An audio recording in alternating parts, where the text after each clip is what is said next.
In the name of Allah, we will discuss the interior of the cranial cavity. For this, we will learn the three fossas. So concentrate.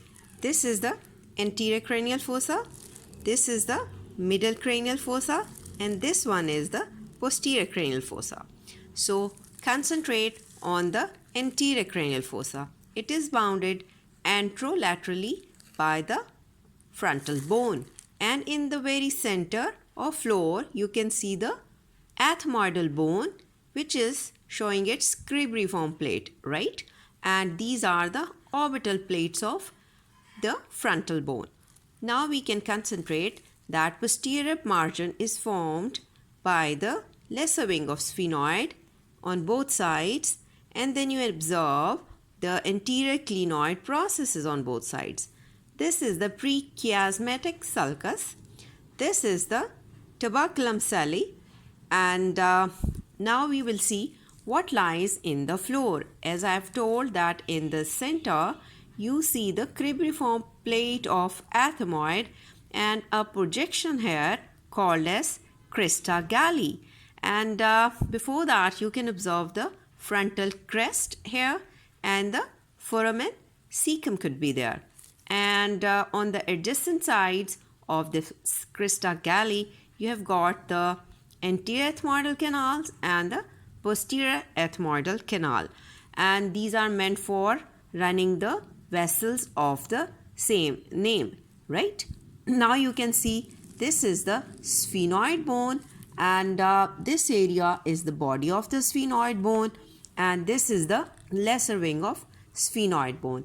And now you can see that this prechiasmatic sulcus on its adjacent side, if you can trace my pencil, that is now in the optic canal on both sides, right? For the passage of optic nerve, the second cranial nerve. And if we concentrate again on this cribriform plate of ethmoid, that is being a model, is not showing the foramen there, but if you can see them, these are meant for the passage of olfactory nerve rootlets, right, which is the first cranial nerve, sensory nerve, and is taking origin from the olfactory epithelium that is in your nose and is pure sensory nerve. And surely this optic canal, which allows the passage of optic nerve, again a pure sensory nerve that originates from the retina, right? Now you have to concentrate that this is the area of the body of the sphenoid. It has got the tuberculum sali, the sala turcica you would say, which is a word taken from the Turkish saddle, that is shallower and is supposed to hold the pituitary gland, right? And this is the dorsum sali, which also has got on both sides the posterior clinoid processes, right? Now you can see that just below this lesser wing of sphenoid, these are, which are butterfly shape, these are the greater wing of sphenoid. And if you concentrate, this greater wing of sphenoid is addressing so many foramen inside.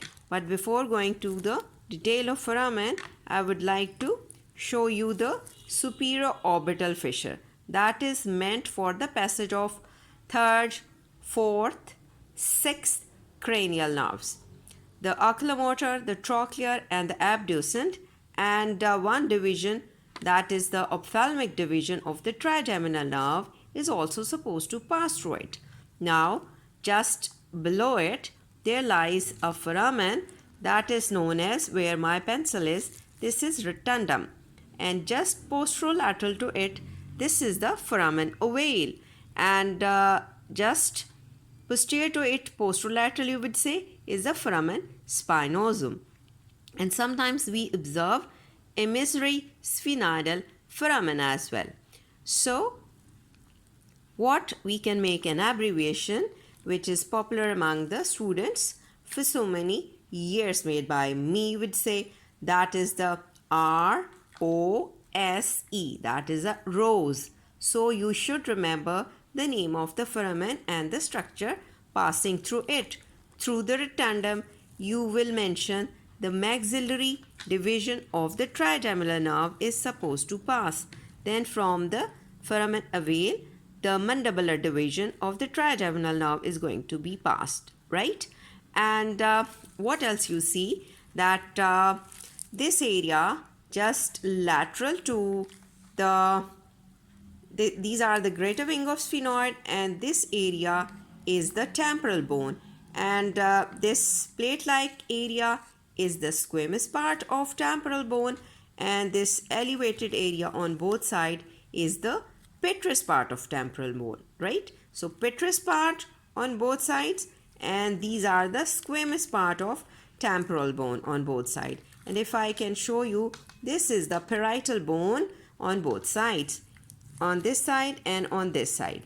So now another important thing, that on the adjacent side of this tuberculum sale, you would see the foramen lacerum, right? And just above it, if I place my pencil, you can see the carotid groove on both sides, right? This is a carotid groove. And now we have to concentrate this petrous part of temporal bone. This petrous part would be showing an impression. This is called as trigeminal impression for the trigeminal ganglion. And if I move a little bit posterolaterally, we will see two grooves for the greater and the lesser petrosal nerve. Then we see there is an eminence called as arcuate eminence, and just below it there lies the inside the internal ear, and the semicircular canals lie inside, right?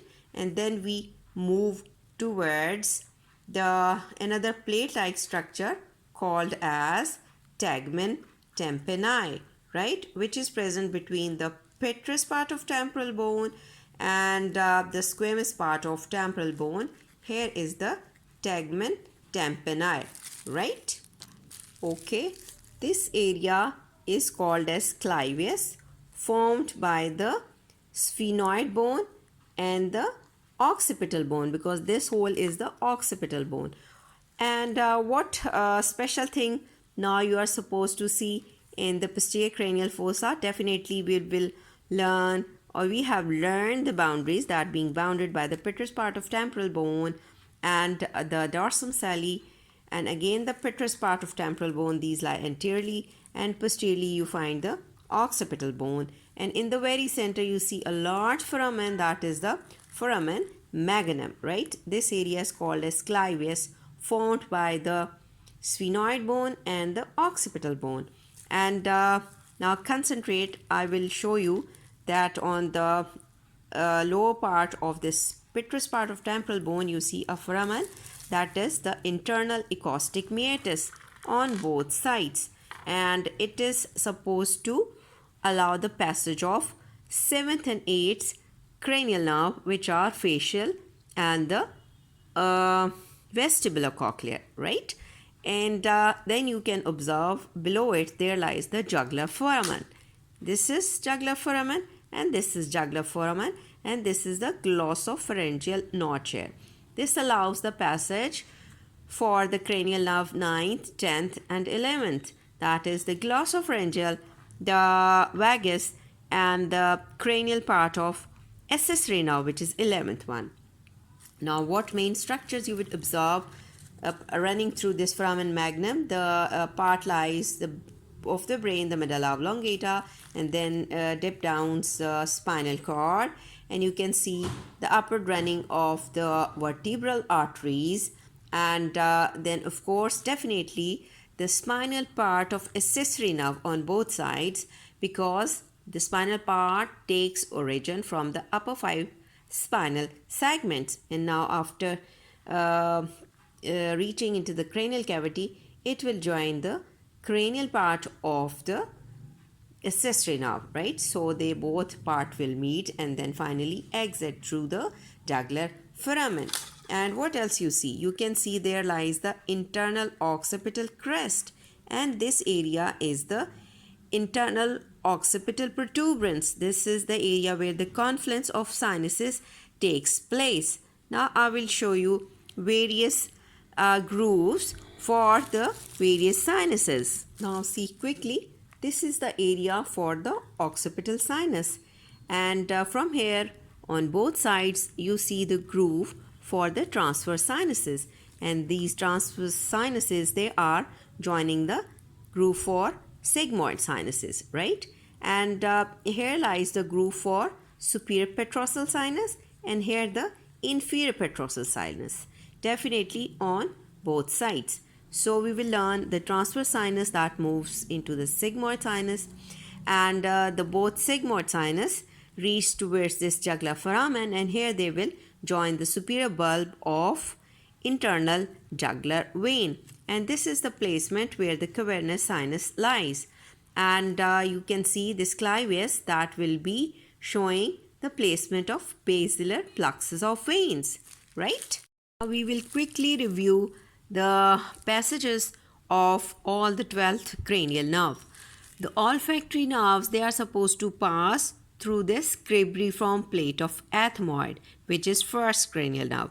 The second cranial nerve, that should run through the optic canal. Now concentrate on the superior orbital fissure that will allow the passage of third, fourth and sixth cranial nerve, and the ophthalmic division of the fifth cranial nerve, which is trigeminal nerve.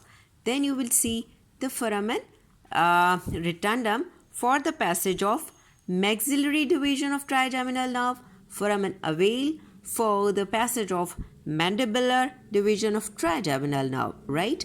Then you can see the internal acoustic meatus. Now that will allow the passage of 7th and 8th cranial nerves, the facial and vestibulocochlear.